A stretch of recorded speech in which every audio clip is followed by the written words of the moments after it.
The silence in my Dallas mansion hits differently at 71 than it did at 30. Back then, the quiet meant opportunity. Deals brewing, fortunes waiting to be built. Now it just echoes off Italian marble floors and reminds me how empty success can feel when there's no one left to share it with. I stand in my study, looking at the framed photo from 1982. There I was, dirt under my fingernails, signing the papers for my first commercial property. 23,000 square feet of the possibility in downtown Dallas. Sarah stood beside me, pregnant with Jake, her hand on my shoulder like she believed in every crazy dream I had. 40 years later, that belief built Thompson Holdings into $50 million of real estate across Texas. Sarah passed on 5 years ago, and Jake sees me differently now, Dad. His voice carries from the foyer, accompanied by the click of Sofia's heels. 28 years old, and my son still sounds like he's asking permission to exist. In here, I call back, settling into my leather chair with practiced weariness. Jake enters first, that familiar tension in his shoulders. Behind him, Sofia glides in wearing her concerned wife expression, the one that doesn't quite reach her green eyes. At 42, she's beautiful in a calculated way that should have been my first warning. But loneliness makes fools of even careful men. We need to talk, Jake says, avoiding eye contact. About the business accounts? Sofia places her manicured hand on his arm. A gesture I've learned to recognize as her way of puppeteering conversations. Your son is worried about some inconsistencies, she adds, her voice honey-smooth with manufactured concern. In the quarterly reports. I lean back, letting my face show confusion rather than the clarity that's been growing for weeks now. Inconsistencies? Jake, you know I've always kept meticulous records. That's just it, Dad. Jake shifts uncomfortably. Some of the offshore transfers don't match the documentation you gave me. And there are cash withdrawals that... He trails off, glancing at Sofia for encouragement. That seem excessive for personal use, Sofia finishes helpfully. Through the window, I watch a mockingbird defend its territory from a larger crow. The smaller bird doesn't win through size or strength. It wins through patience and knowing its enemy's weaknesses. I appreciate your concern, I say slowly, but those transactions are legitimate business expenses. Property management in multiple states requires flexibility. Sofia's eyes narrow almost imperceptibly. She expected defensiveness, anger, maybe even panic. My calm response clearly wasn't in her script. Of course, Marcus, she says, moving closer to my desk. We just want to make sure everything is proper, especially with tax season approaching. Tax season. The magic words that can make any business owner nervous. But I've been navigating IRS regulations since before Sofia learned to spell audit. I'll have my accountant review everything again, I offer, watching Jake's relief and Sofia's barely concealed frustration. Better safe than sorry. After they leave, I wait exactly 17 minutes before picking up my secure phone. The number connects on the second ring. David Chen speaking. David, it's Marcus. You can begin the investigation we discussed. A pause. Are you certain? This will change everything once we start. I look again at that photo from 1982, at Sarah's trusting hand on my shoulder, at the hope in our faces. Some things are worth protecting, even if it means letting yourself appear vulnerable. Make it thorough. And David, keep it completely discreet. Understood, Marcus. I'll start with her previous marriages. I set the phone down and pour myself 2 fingers of bourbon. The mockingbird outside has successfully defended its nest. Sometimes the best strategy is letting your enemies think they're winning, while you quietly document every move they make. The game has begun, and Sofia doesn't yet realize she's not the only one who knows how to manipulate a situation. She's about to learn that building a $50 million empire requires more than just luck. It requires the ability to spot predators before they strike. But this time, I'm going to let her think she's succeeded. At least until I'm ready to show my hand. Jake Thompson has always lived in the shadow of his father's success, and shadows have a way of distorting everything you see. I remember the exact moment I lost my son, not to death or distance, But to the slow erosion of a relationship, I was too busy building an empire to notice crumbling. He was 14, sitting in the bleachers of his high school baseball game, scanning the crowd for a father who was closing a deal in Houston instead. That night, Jake pitched a no-hitter. I learned about it from our housekeeper 3 days later. Now, at 28, Jake carries that disappointment like a stone in his chest. He graduated from SMU with honors, tried working at Thompson Holdings for 2 years, but every suggestion he made felt dismissed. Every initiative overshadowed by 40 years of "that's not how we do" things. Sofia understood this immediately. She arrived in our lives 18 months ago through what seemed like providence. A chance meeting at the Dallas Country Club's charity auction. A widow, she said, who'd lost her husband to cancer and was trying to rebuild her life. Beautiful, cultured, and most importantly, she paid attention to Jake in ways I'd forgotten how to. "Your father doesn't appreciate your intelligence," she told him during one of their early conversations over coffee. I know this because Jake, in his desire to justify their growing alliance, shared these intimate details with me later.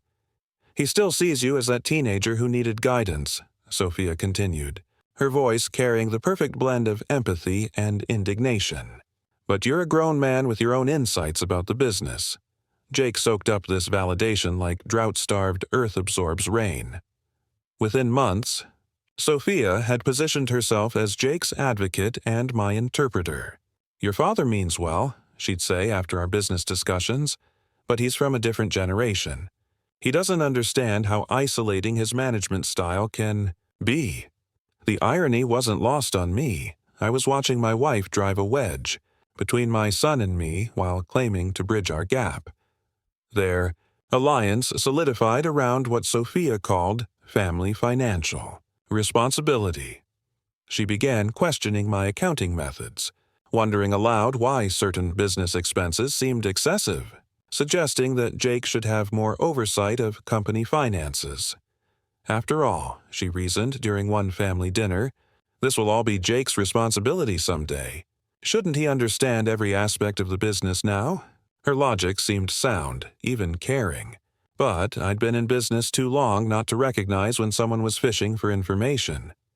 Jake embraced his new role as family financial watchdog with enthusiasm I hadn't seen from him in years. Finally, he had purpose that felt separate from his father's shadow. Sofia praised his diligence, his attention to detail, his natural instinct for protecting family assets. "You're so much more perceptive than your father gives you credit for," she told him. "I can see why some of these transactions might concern you." Those transactions were legitimate business expenses, property management fees, contractor payments, equipment purchases across multiple states. But Sofia helped Jake reframe them as potentially problematic, possibly even deliberately obscured. "It's not that your father is intentionally hiding anything," she'd say carefully, "but men his age sometimes lose track of proper documentation. And with tax regulations being so strict, she never directly accused me of wrongdoing. That would have triggered Jake's inherent loyalty. Instead, she planted seeds of concern that grew into suspicion, watered with her constant attention and fertilized with his lifelong hunger for paternal approval that he was finally getting, just not from his father. The transformation was gradual but devastating to watch. My son, who'd once defended me fiercely against business competitors' criticisms, began questioning my every financial decision.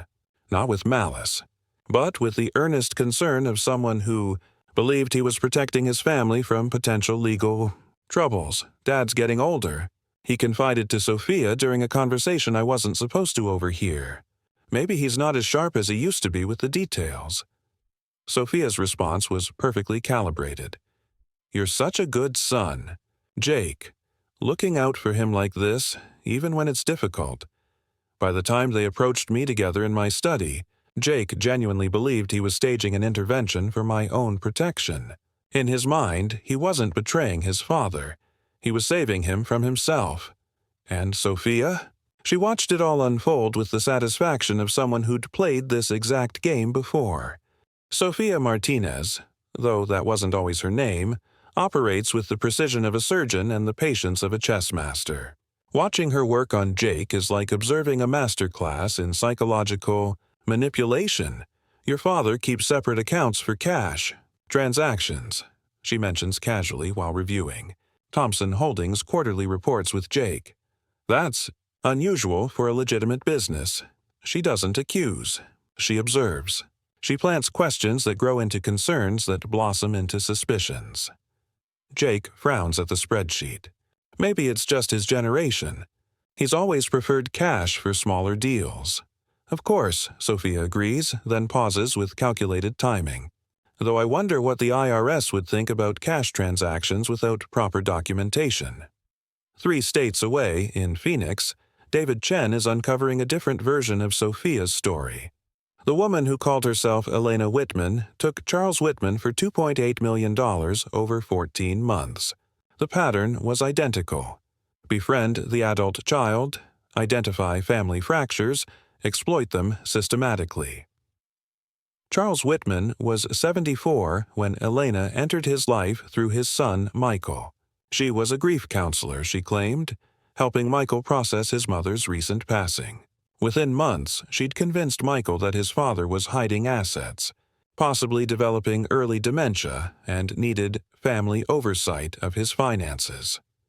The fabricated evidence was sophisticated: altered bank statements, forged documents suggesting offshore accounts, even fake correspondence with tax attorneys. By the time Charles discovered the deception, Elena had vanished with his retirement savings and Michael's trust fund. She understood something most con artists miss. David tells me during our first meeting at a discreet coffee shop in Deep Ellum. Family guilt is more powerful than greed. She never asked them to steal. She convinced them they were saving their fathers. But I'm getting ahead of myself. In my study, Sofia continues her patient work. "Jake, sweetheart," she says, using the endearment that makes my son straighten with pride. "Could you help me understand these contractor payments? Some of them seem substantial for routine maintenance." She's identified my legitimate payments to Rodriguez Construction, a family business I've worked with for 15 years. Every transaction is documented, every receipt filed, every tax form properly submitted. But Sofia transforms routine business into suspicious activity through careful questioning. "Dad's always been generous with contractors," Jake explains, but I can hear the doubt creeping into his voice. Generous, yes. But this generous? Sofia slides a printed statement across the table. $47,000 for facility improvements at the Plano property? That's more than most people make in a year. Jake studies the numbers with growing concern. What he doesn't know is that the Plano property required complete HVAC replacement after storm damage, a legitimate business expense. I've been depreciating over 3 years exactly as IRS regulations require. Sofia knows this too. David's investigation reveals she spent weeks researching my business before our first meeting, learning about my properties, my financial patterns, my family dynamics. She didn't stumble into my life. She targeted it. From the kitchen, I watch her teach Jake to create what she calls documentation for clarity. They sit at my dining room table, copying my legitimate business records into a new format that strips away context and makes normal transactions appear suspicious. "We're not changing anything," Sofia assures Jake. "We're just organizing the information so outside observers can see what you're seeing." Those outside observers would be the IRS agents Sofia plans to contact once she's gathered enough fabricated evidence. The same strategy she used with Robert Sterling in Denver, where she played concerned daughter-in-law, protecting her husband's inheritance from his increasingly erratic father. Robert lost $4 million and his relationship with his son before, discovering that his devoted daughter-in-law was actually a convicted embezzler named Catherine Ross, who'd served 18 months in Colorado State Prison for investment fraud. "Your father trusts you completely," Sofia tells Jake as they work. "That trust is what gives you access to information others couldn't obtain. You're the only one who can protect him from potential legal troubles." She's transforming my son into an unwitting accomplice by appealing to his protective instincts. Every document they alter, every transaction they reframe, every piece of evidence they create, Jake believes he's building a case to save me, not destroy me. The cruelest part is watching Jake's growing confidence. For the first time in his adult life, he feels competent, needed, important. Sofia praises his insights, validates his concerns, treats him like the business partner he's always wanted to be. "You have such a clear understanding of financial irregularities," she tells him. "Much clearer than your father seems to have these days." Jake glows under this approval, never realizing he's being groomed to testify against his own father in federal court. But I let it continue, documenting every conversation, every forged document, every manipulation, because I'm beginning to understand that Sofia's greatest strength, her ability to exploit family bonds, will ultimately become her greatest weakness. She doesn't know that the lonely widower she's targeting spent 40 years learning to recognize predators in expensive suits. And she certainly doesn't know that David Chen is 3 weeks away from connecting her to 2 previous victims who are very much alive and very eager to see justice served. David Chen has the kind of quiet competence that comes from 23 years with the FBI's Financial Crimes Division. When he walks into my study carrying a leather portfolio, I know the game is about to change fundamentally. "She's good, Marcus. Better than most I've tracked." David sets down photographs of Sofia with 2 different men in 2 different cities. But she's also predictable once you understand her pattern. The photos tell a story of calculated reinvention. Elena Whitman in Phoenix, wearing conservative business attire and wire-rimmed glasses. Catherine Ross in Denver, blonde hair and bohemian style. Sofia Martinez in Dallas, brunette sophistication with just enough vulnerability to attract a lonely widower. Same facial bone structure, same mannerisms, but she's a chameleon, David continues. She studies her targets for months before making contact. Your charity auction? She'd been attending Dallas social events for 6 weeks, gathering intelligence about eligible widowers. I examined the surveillance photos David's team captured yesterday. Sofia and Jake in my dining room, hunched over spreadsheets like conspirators planning a heist. In a way, that's exactly what they are, except Jake believes he's preventing one, not committing one. She's teaching him to create documentation that appears incriminating, I observe.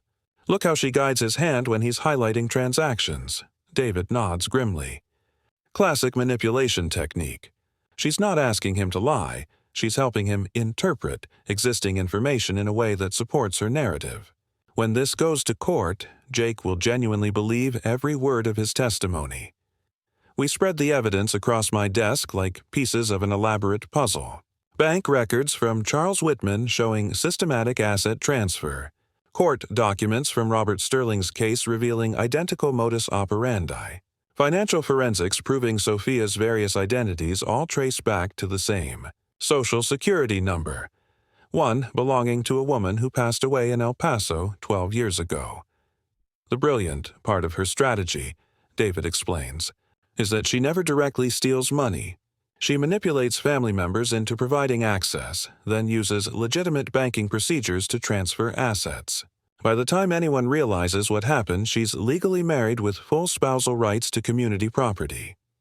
Through my window, I watch Sofia's BMW pull into the circular driveway.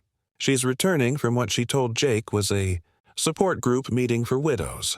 David's tracking shows she actually met with a document forger in Arlington who specializes in creating believable but fraudulent financial records.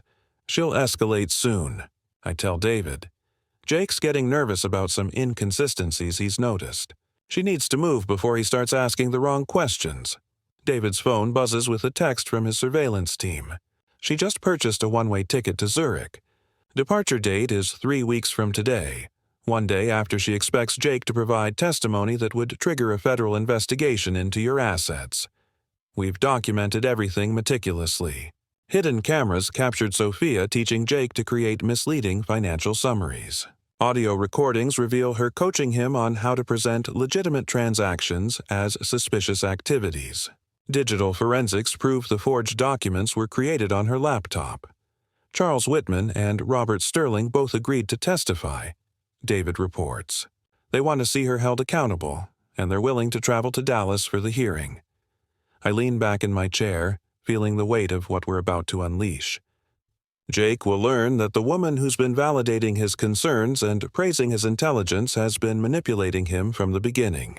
It will shatter his trust in ways that might take years to rebuild. But watching him with Sofia yesterday, I realized something important. My son isn't weak or gullible. He's desperate for approval and connection. Sofia didn't exploit character flaws.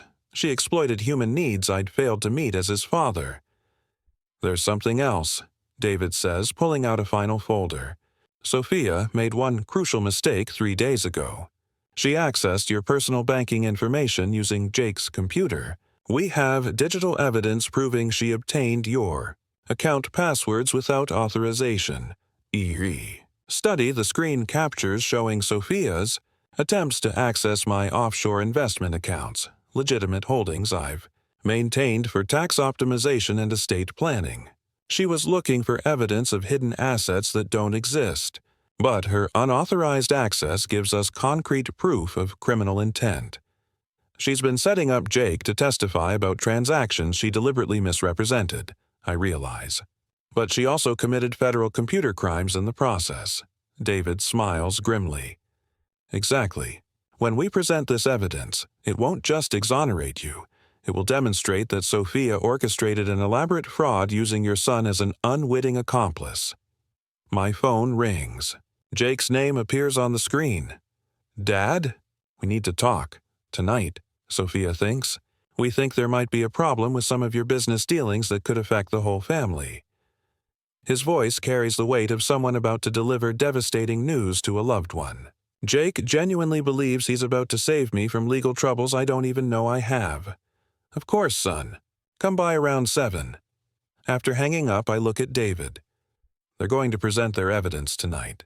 Sofia wants to gauge my reaction before deciding when to contact federal authorities. Are you ready for this? David asks. I think about the 40 years I've spent building Thompson Holdings, the reputation I've earned in Dallas business community, the relationship with my son that's been fractured by my own emotional distance and Sofia's calculated manipulation. I've been ready since the day she walked into our lives, I tell him. Tonight we start taking our family back. The confrontation comes at exactly 7:15, with Jake carrying a manila folder like it contains evidence of my moral collapse and Sofia wearing her most sympathetic expression. Dad, this is really difficult for us, Jake begins, settling into the chair across from my desk.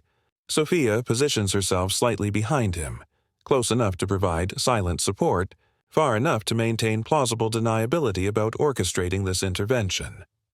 We've been reviewing the business finances, he continues, opening the folder with hands that shake slightly, and there are some transactions that, well, they don't look proper. I let my face register the appropriate confusion and growing concern. Inside, I'm calculating how much rope to give them before they hang themselves with their own fabricated evidence. What kind of transactions? I ask, reaching for the documents Jake slides across my desk. They've done thorough work, I'll give them that. My legitimate business expenses have been reformatted, stripped of context, and arranged to suggest a pattern of financial impropriety. Cash payments to contractors appear excessive without mentioning the storm damage repairs. Offshore investment transfers look suspicious without explaining the tax optimization strategy my accountants recommended. This payment to Rodriguez Construction, Sofia points out gently.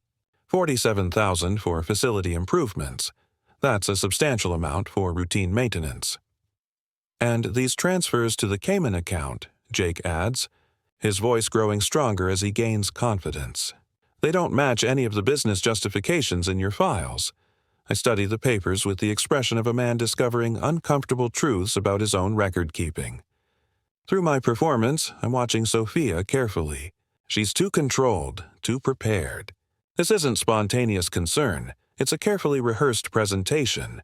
I don't understand, I say slowly. These are legitimate business expenses. The Plano property needed complete HVAC replacement after the hail damage last spring. But where's the documentation? Jake presses. Where are the insurance claims, the contractor estimates, the permits? Of course, all that documentation exists in my business files, properly organized and completely accessible to anyone who actually wanted to verify the expenses. But Sofia has trained Jake to look for problems, not solutions. The Cayman transfers are concerning too, Dad. Jake's gaining momentum now, believing he's helping me recognize a problem I'm too proud or confused to see. Moving money offshore without clear business purposes could trigger federal investigation. Sofia nods gravely. We're just worried about protecting you, Marcus, and protecting the family business. If the IRS starts looking into these transactions, she lets the threat hang in the air like smoke from a distant fire. The implication is clear. Cooperate with their version of events, or face federal prosecution for tax evasion. What exactly are you suggesting? I ask. Jake and Sofia exchange a look, one of those silent conversations that reveals how completely she's positioned herself as his partner in this intervention. We think you should voluntarily disclose these irregularities to federal authorities, Jake says. Show that you're cooperating, that you want to correct any mistakes before they become bigger problems.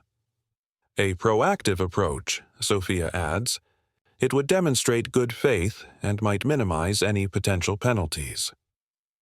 What they're really suggesting is that I confess to crimes I didn't commit, based on evidence they've deliberately misrepresented. Once I make that confession, Sofia will have what she needs to initiate proceedings that could tie up my assets for years, while she systematically drains accounts she'll gain access to as my spouse. This is a lot to process, I tell them, letting my voice carry the weight of someone whose world is shifting beneath his feet. I need time to think about what you're saying. Of course, Dad. But time might be a factor. Jake's trying to be gentle while delivering an ultimatum.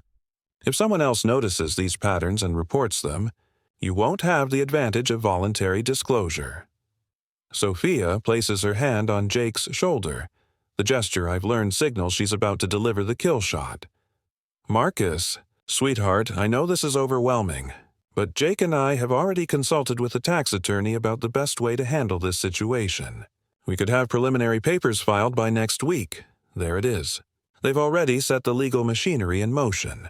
Sofia's timeline is accelerating because she's purchased that one-way ticket to Zurich and needs to complete this fraud before Jake starts asking questions she can't answer. A tax attorney. I repeat. You've discussed my private business with someone outside the family? Jake flushes red. Only to get advice about how to protect you. We didn't give any specific details, just general scenarios. But Sofia's expression reveals the truth.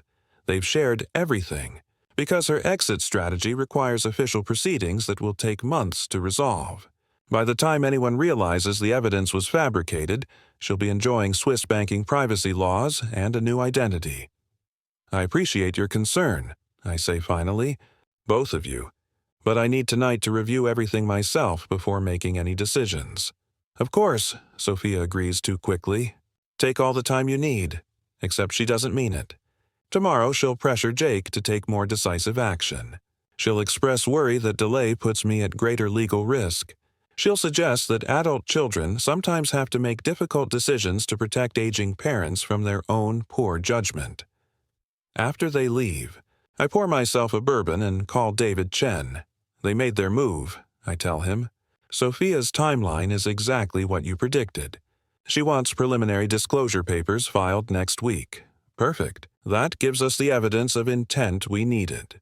She's not just manipulating your son. She's actively filing false reports with federal authorities. I walk to my window and watch Sofia's BMW disappear down the driveway. In 3 weeks, she expects to be in Zurich with access to Swiss accounts she's already established. Jake expects to be grieving a father whose legal troubles destroyed a 40-year business legacy. Neither of them expects to be sitting in federal court, learning that the quiet widower they've been manipulating has been documenting their every move. The night before everything changes, Jake Thompson sits in his apartment, staring at legal documents that will destroy his father's reputation and possibly send him to federal. Prison. The paperwork sprawls. Across his kitchen table like accusations written in Times New Roman. Preliminary disclosure forms for the IRS, affidavits supporting claims of financial irregularities, witness statements he'll provide under oath. Tomorrow morning, Sofia will file these documents with federal authorities, triggering an investigation into 40 years of Thompson Holdings business practices. Jake's phone shows 17 missed calls from his father since dinner. He can't bring himself to answer. "You're doing the right thing," Sofia had assured him earlier. "Sometimes love means making impossible choices to protect the people we care about." But at 2 in the morning, with Dallas sleeping around him and only his conscience for company, Jake wonders if he's about to commit the greatest betrayal in Thompson family history. Across town, Sofia Martinez, or whatever her real name might be, celebrates privately with a bottle of Dom Perignon she charged to Marcus's American Express account. Her laptop displays confirmation of wire transfer authorizations that will activate tomorrow once Marcus's assets are frozen pending. Investigation. She's already transferred $200,000 to her Swiss account, small amounts Marcus won't notice until it's too late. Tomorrow's disclosure will tie up his remaining assets for months, maybe years, while she systematically drains everything she can access as his legal spouse. Her phone buzzes with a text from the document forger in Arlington. Package ready for pickup. Burn after use. The package contains Marcus's forged signature on documents authorizing additional offshore transfers, insurance policies in case the federal investigation moves too slowly for her timeline. By this time next week, she'll be Elena Vasquez in Geneva, wealthy widow of a Swiss businessman who tragically passed away in a skiing accident. She's played this game 3 times now, and each victory taught her new refinements to the strategy. Charles Whitman's case showed her the importance of controlling family communications. Robert Sterling's situation revealed how effectively adult children could be weaponized against their parents. Marcus Thompson represents the culmination of everything she's learned about exploiting family bonds. The beautiful irony is that Jake genuinely loves his father. His willingness to save Marcus from legal troubles makes him the perfect witness. Credible, emotional, completely convinced of his own righteousness. Meanwhile, in his study, Marcus Thompson kneels beside his safe and removes the last item he hopes never to use: Sarah's letter. She wrote it 3 weeks before cancer took her, when morphine made clear thinking possible only in brief windows of clarity. The envelope reads, "For Marcus, when you need to remember what matters most." Inside, Sarah's careful handwriting covers 2 pages of insights about their son, their marriage, and the mistakes loving people make when they forget how to forgive each other. "Jake needs you to be proud of him," she wrote. "Not proud of his achievements or his success, but proud of who he is as a person. He's spent his whole life trying to earn something you've already given him, your love. But he doesn't know that, because we've never found the right words to tell him." Marcus folds the letter carefully and places it in his jacket pocket. Tomorrow, when Jake learns the truth about Sofia's manipulation, he'll need to understand that his father's forgiveness was never in question. David Chen calls at 3:15 a.m. Charles Whitman and Robert Sterling arrived at DFW 20 minutes ago, he reports. They're staying at the Marriott under assumed names until the hearing. Both men are prepared to testify about identical patterns of manipulation they experienced. How are they holding up? Angry, determined. They want justice not just for themselves, but for your son. They understand he's as much a victim as they were. Through his window, Marcus watches the city he's called home for 7 decades. Tomorrow, Dallas will witness the unraveling of a fraud that began 18 months ago when a beautiful woman attended a charity auction and identified a lonely widower with a damaged relationship with his adult son. "Marcus," David continues, "are you prepared for what this will do to Jake? Learning that someone he trusted completely has been manipulating him from the beginning. It's going to devastate him." Marcus thinks about 40 years of missed baseball games, family dinners cut short by business calls, a son who grew up believing his father's work was more important than his worth as a person. "Jake's stronger than I gave him credit for," he says finally, "and maybe Maybe this is our chance to finally have the relationship Sarah always wanted us to have. At 4 a.m., Jake finally calls back. Dad? I'm sorry it's so late.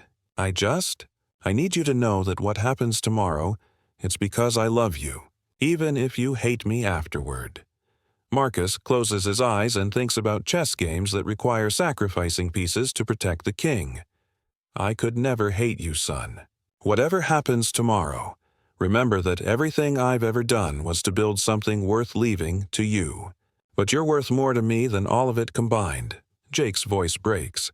I hope someday you'll understand why I had to do this. I understand more than you know, Marcus tells him. And Jake, when this is over, we're going to have a long conversation about the things I should have told you years ago. Dawn breaks over Dallas like a curtain rising on the final act of a very long play. The federal hearing room in downtown Dallas feels smaller than courtrooms on television, more intimate and somehow more threatening. Jake Thompson sits at the witness table with documents that will either save his father from prosecution or destroy everything the Thompson family has, built over 4 decades. Assistant U.S. Attorney Jennifer Morrison reviews her notes with the methodical precision of someone who's prosecuted hundreds of financial crimes cases. The evidence Jake and Sofia provided appears overwhelming. Systematic offshore transfers, cash payments without proper documentation, patterns suggesting deliberate tax evasion totaling over $8 million. Mr. Thompson, Morrison begins, you've had access to your father's business records for how long? 2 years officially, but I've been involved in family discussions about Thompson Holdings since college.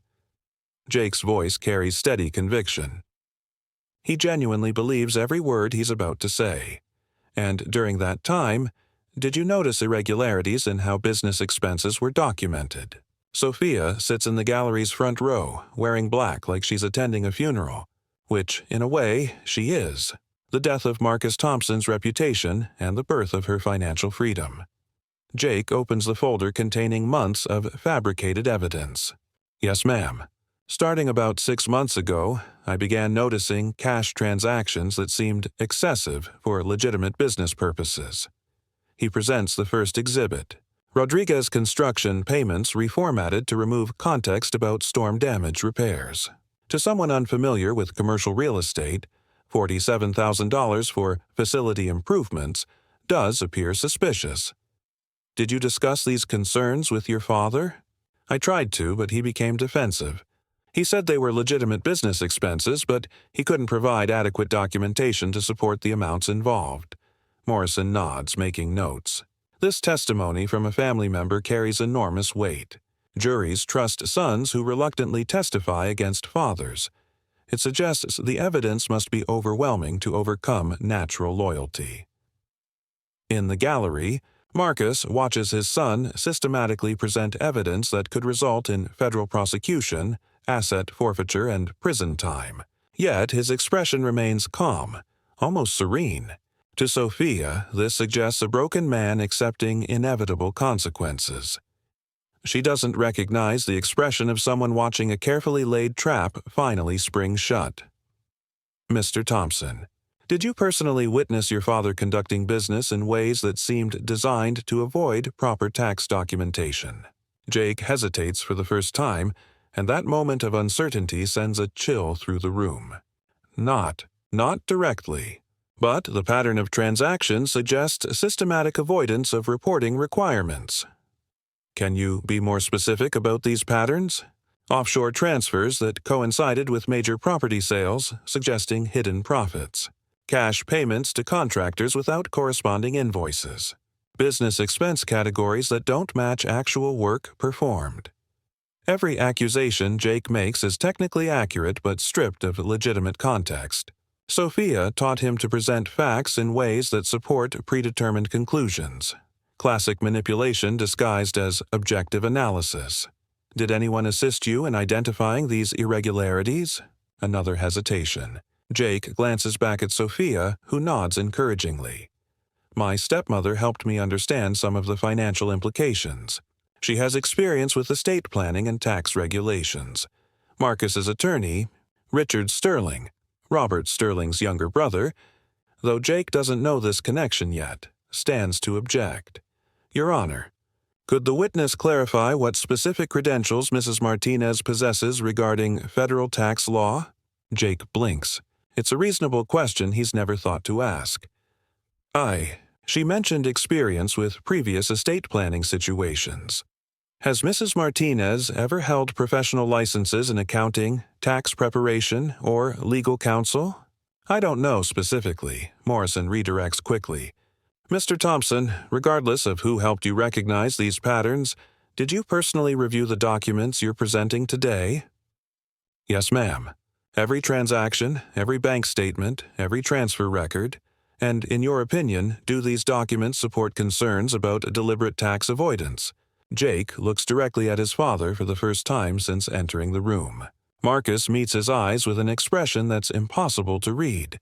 Not anger, not disappointment, but something deeper and more complex. Yes, Jake says quietly. I believe they do. Sofia allows herself a small smile.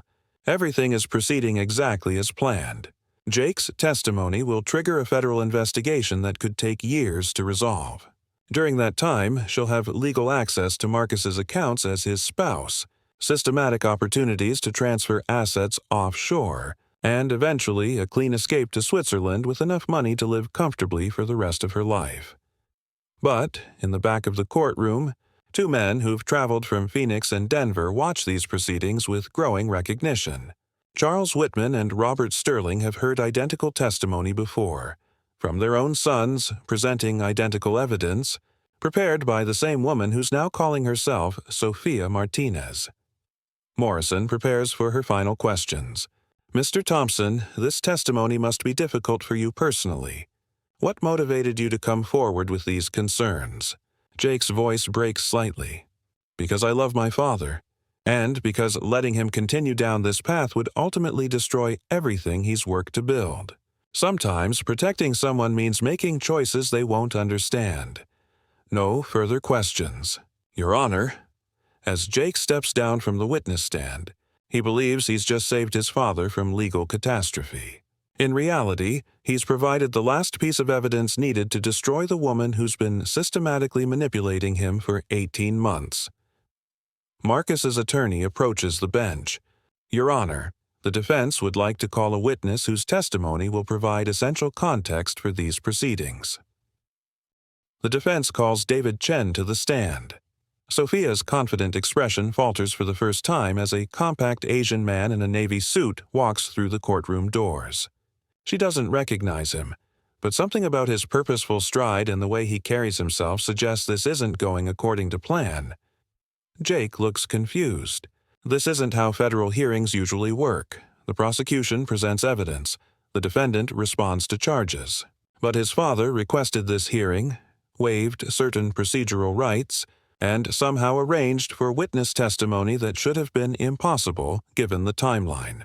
Mr. Chen, defense attorney Richard Sterling begins, please state your occupation for the record. I'm a licensed private investigator in Texas, former supervisory special agent with the FBI Financial Crimes Division. 23 years federal service, specialized in complex fraud cases. Morrison objects immediately. Your Honor, this witness wasn't disclosed in pretrial motions. Mr. Sterling? Your Honor, Mr. Chen's investigation began 3 months ago at my client's request.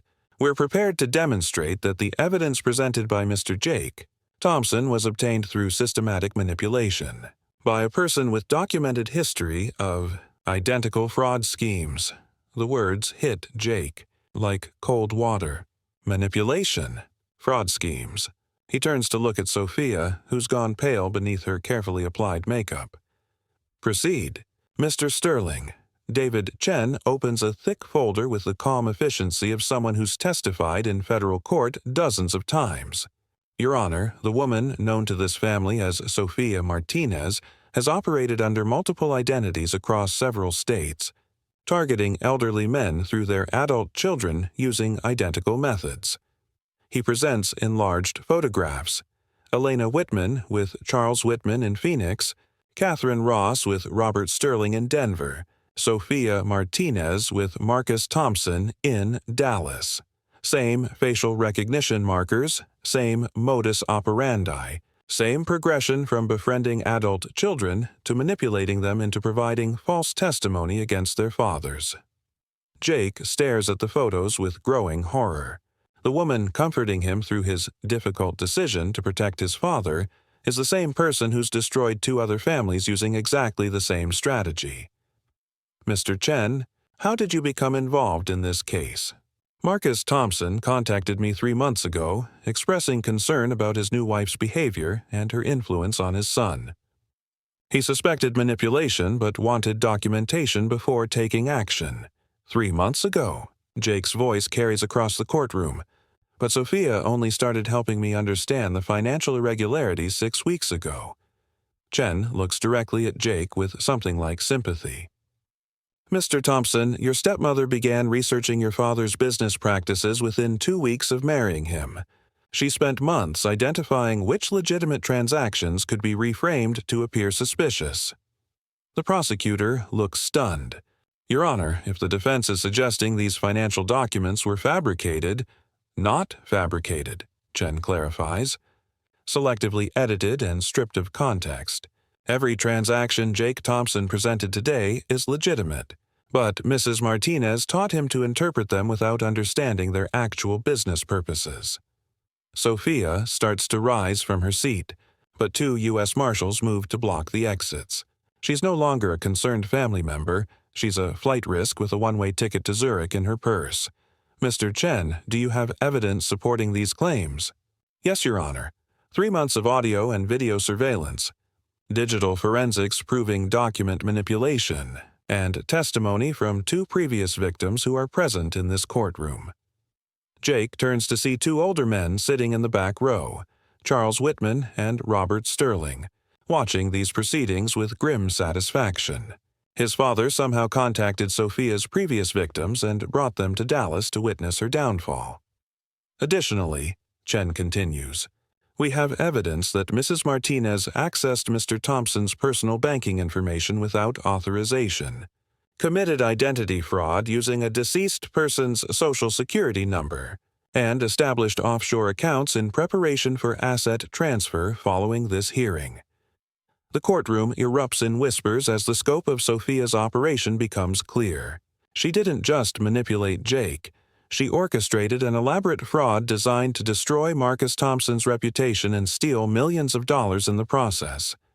Morrison calls for a brief recess, but Sterling objects. Your Honor, Mrs. Martinez is an immediate flight risk. She has transportation arranged to leave the country tomorrow morning.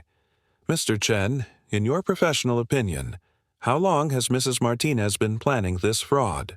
At least 18 months, Your Honor. She attended Dallas social events for weeks before the charity auction where she met Mr. Thompson, researching potential targets and their family dynamics. Jake feels like he's drowning in the revelation that every conversation, every moment of validation, every instance of feeling understood and appreciated was part of an elaborate manipulation designed to turn him into a weapon against his own father. Your Honor, he says, standing despite protocol, I need to understand. My father knew? He knew Sofia was manipulating me this whole time? Marcus Thompson stands slowly, his expression carrying 40 years of business experience and the weight of watching his son be systematically deceived by someone he trusted. I knew from the beginning, he says quietly. But you needed to see it for yourself, Jake. If I'd simply told you Sofia was dangerous, you would have defended her. This was the only way to protect you and stop her from hurting other families.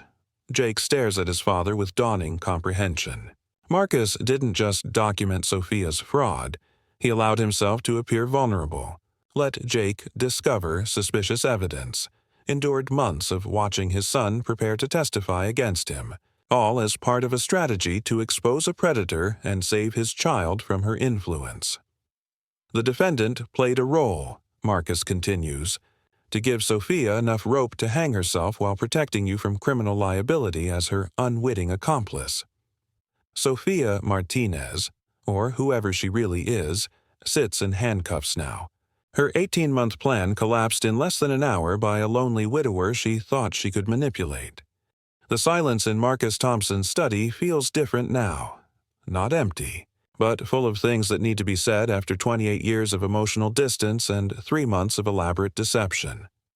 Jake sits across from his father's desk, the same chair where he'd presented fabricated evidence just hours earlier. But everything has changed. The documents that seemed so damning this morning are revealed as legitimate business expenses. The stepmother who validated his concerns is now in federal custody facing multiple fraud charges. The father he thought he was protecting orchestrated the entire revelation to save him from a predator's manipulation. "I almost destroyed you," Jake says finally, his voice barely above a whisper. Marcus pours 2 glasses of bourbon, the good stuff he's been saving for occasions that never seem to come. "You saved yourself, son, and you helped save 2 other families in the process." But I believed her. Every word, every concern, every piece of evidence. How could I be so stupid? You weren't stupid. Marcus slides a glass across the desk. You were desperate for connection, for validation, for someone to see your worth. Sofia identified that need and exploited it with surgical precision. Jake takes a shaky sip. Charles Whitman and Robert Sterling. Their sons fell for the same manipulation? Identical pattern. Sofia studies family dynamics for months before making her move. She finds the fractures in relationships and widens them systematically until adulty. Children become willing instruments of their parents' destruction. The weight of this revelation settles between them like decades of missed conversations compressed into a single moment of truth. 3 months, Jake continues. You knew for 3 months that Sofia was manipulating me, and you just watched it happen? Marcus reaches into his jacket and pulls out Sarah's letter, the one he'd been saving for this exact conversation. Your mother wrote this before she passed away. She knew we had problems communicating, that I'd failed to show you how proud I was of the man you'd become. Jake's hands shake as he unfolds the familiar handwriting. Sarah's words carry the wisdom of someone who understood both men better than they understood themselves. She was right, Marcus continues. You didn't need to earn my approval, Jake. You already had it. But I was too proud, too focused on business success, too afraid of showing emotion to tell you that. So you let Sofia convince me you were a criminal. I let Sofia reveal her true nature while documenting every step of her fraud. If I'd simply told you she was dangerous, you would have defended her, just like Michael Whitman and David Sterling defended her when their fathers tried to warn them. Jake reads his mother's letter twice, tears streaming down his face as her words bridge 28 years of emotional distance between father and son. You risked everything. Your reputation, your freedom, our relationship. To expose her? I risked everything to protect you, Marcus corrects. Sofia Martinez, Elena Whitman, Catherine Ross, she's destroyed families across 3 states. But she made one crucial mistake. She targeted a son I'd die before letting her harm. The courthouse had been chaos after Sofia's arrest. Federal marshals discovered offshore accounts, forged documents, and evidence of systematic identity theft dating back 12 years. Her real name is Patricia Goldman, and she's wanted in connection with fraud schemes across 7 states totaling over $15 million. David Chen said she had a plane ticket to Switzerland, Jake says, leaving tomorrow morning. She planned to disappear with everything she could steal from our family accounts, leaving you to face potential prosecution as her accomplice. Jake looks up sharply. Prosecution? But I didn't know. The federal prosecutor would have investigated your role eventually. Sofia was setting you up to take responsibility for the false evidence while she vanished with the money. You weren't just her victim, son. You were her exit strategy. The full scope of Sofia's manipulation becomes clear. Use Jake's love for his father to create false testimony. Trigger federal investigation that freezes Marcus's assets, systematically drain accessible accounts, then disappear while Jake faces potential criminal charges for providing fabricated evidence. She never cared about me at all, Jake realizes. Every conversation, every moment of feeling understood and validated, it was all calculated manipulation. But it revealed something important, Marcus says. You have good instincts about financial irregularities. Your analysis was thorough, your documentation was precise, and your presentation was compelling.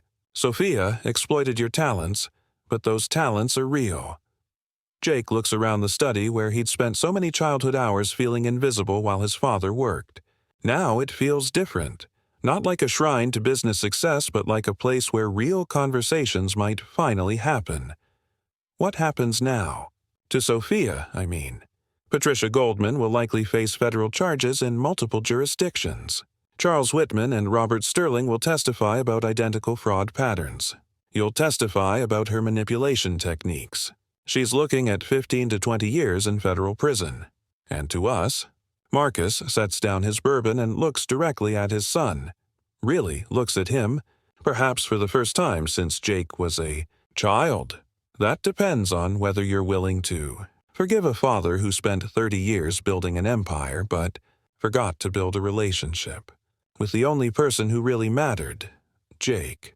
Thinks about 18 months of manipulation, 3 months of systematic deception, and 40 years of emotional distance between two people who loved each other but never learned how to show it. I'm willing if you're willing to forgive a son who almost testified against you in federal court because he was desperate to feel important to someone. Marcus stands and extends his hand, not for a handshake, but for the embrace they should have shared decades ago. You've always been important to me. Jake, I just forgot how to tell you. For the first time since Sarah's funeral, father and son hold each other while the silence in the study fills with possibility instead of regret. 6 months after Patricia Goldman received a 15-year federal sentence for fraud conspiracy, the Thompson Holdings conference room hosts its first father-son business meeting that feels like a genuine partnership rather than a reluctant inheritance discussion. Jake spreads architectural plans across the mahogany table, designs for converting the abandoned Riverside Mall into mixed-use affordable housing. It's his project, his vision, his chance to use Thompson Holdings resources for something that matters beyond quarterly profit margins. The numbers work, he explains, pointing to financial projections that show modest but sustainable returns. We're not talking about maximizing profit, Dad. We're talking about rebuilding a community that's been struggling since the tech jobs moved downtown. Marcus studies the plans with the eye of someone who's spent 40 years evaluating real estate investments. The old Marcus might have dismissed affordable housing as insufficiently profitable, too risky, too idealistic. But the past 6 months have taught him that legacy isn't just about accumulating wealth, it's about what you do with that wealth while you still can. The tax advantages are significant, he notes. Historic preservation credits, low-income housing incentives, community development block grants. You've done thorough research. I learned from the best, Jake says with a smile that carries no trace of the resentment that once defined their relationship. The hearing room where Patricia Goldman was sentenced had been packed with victims and their families. Charles Whitman and Robert Sterling sat in the front row, finally seeing justice for the woman who'd stolen their money and nearly destroyed their relationships with their sons. Her scheme had ultimately affected 7 families across 4 states, with total losses exceeding $12 million. But the most powerful testimony came from Jake himself, explaining how Patricia's manipulation techniques had turned loving sons into unwitting accomplices in their father's destruction. His words helped the judge understand the psychological sophistication of her crimes and contributed to the maximum sentence under federal guidelines. Mr. Thompson, the prosecutor had said afterward, your courage in testifying helped ensure that Patricia Goldman will never have the opportunity to harm another family. Now, reviewing Jake's housing project, Marcus sees something he'd missed for decades. His son has inherited not just his business acumen, but his mother's compassion and social conscience. There's something else, Jake continues, pulling out a second folder. Charles Whitman and Robert Sterling want to partner with us on similar projects in Phoenix and Denver. They're both interested in using their recovered assets for community development rather than just rebuilding their personal wealth. Marcus leans back in his chair, considering the broader implications. 3 men who'd been targeted by the same predator, now working together to create something positive from their shared trauma. A coalition of Patricia Goldman's former victims, turning their experience into a force for community improvement, he muses. I like the poetry of that. Over the past 6 months, Marcus has learned things about his son that 40 years of living in the same house had never revealed. Jake has a natural gift for identifying undervalued properties, an intuitive understanding of community needs, and the patience to pursue projects that might take years to show significant returns. More importantly, he's learned that Jake never wanted to inherit Thompson Holdings as much as he wanted to earn his father's respect by building something worthy of the Thompson name. There's one more thing, Jake says, his tone becoming more serious. I've been thinking about Mom's letter, about the mistakes we both made in communicating with each other. Marcus nods, encouraging him to continue. I want to establish the Sarah Thompson Foundation, focused on family counseling and relationship therapy for business families. Too many sons and daughters grow up feeling invisible in the shadow of their parents' success. The proposal hits Marcus like an emotional sucker punch. Sarah would have loved the idea of helping other families avoid the years of misunderstanding that had nearly cost the Thompsons everything. How much are you thinking?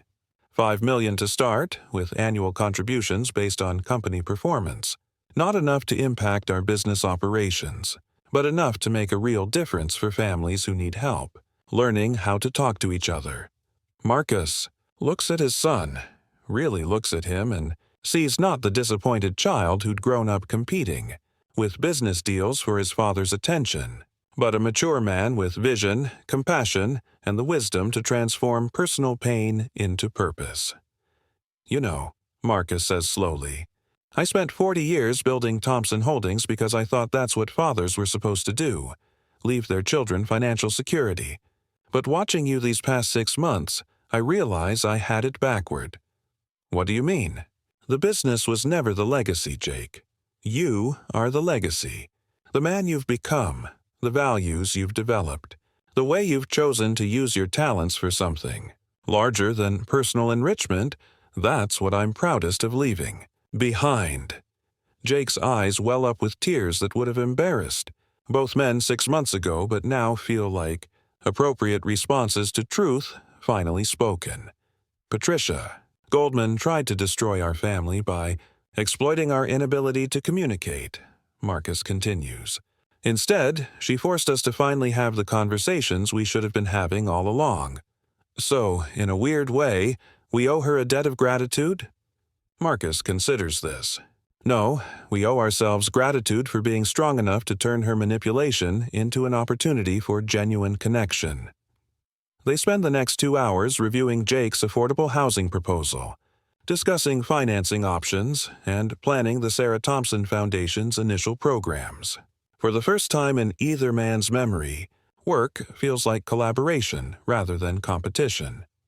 As evening settles over Dallas, Marcus Thompson reflects on the strange journey that brought his family to this point. A predator's manipulation that became the catalyst for redemption, a son's betrayal that became the foundation for trust, and a father's protective deception that became the beginning of honest communication. You know what the most important lesson is? He tells Jake as they pack up the plans. Sometimes love means letting people make their own mistakes, but sometimes it means orchestrating an elaborate fraud, investigation to save them from a serial manipulator. Jake laughs, the kind of genuine laughter that had been missing from the Thompson house since Sarah's passing. I'll remember that for when I have kids someday. Just remember the first part, Marcus advises. Leave the elaborate fraud investigations to the professionals. Outside, Dallas sparkles with the lights of a city where 3 families destroyed by Patricia Goldman's greed are now working together to build something better from the wreckage she left behind, and that's how Marcus Thompson turned the tables on a master manipulator, saving his son and exposing a serial predator who had destroyed families across multiple states. Sometimes the greatest victories come from the patience to let your enemies defeat themselves. If this story of family redemption and strategic justice kept you listening until the end, show your support by hitting that subscribe button and ringing the notification bell so you never miss our latest stories. Drop a like if you enjoyed watching Marcus outmaneuver Sofia at her own game, and let us know in the comments. Have you ever encountered someone who tried to manipulate family relationships? How did you handle the situation? Your engagement helps us bring you more incredible true stories of ordinary people facing extraordinary challenges. Thanks for listening, and we'll see you in the next episode.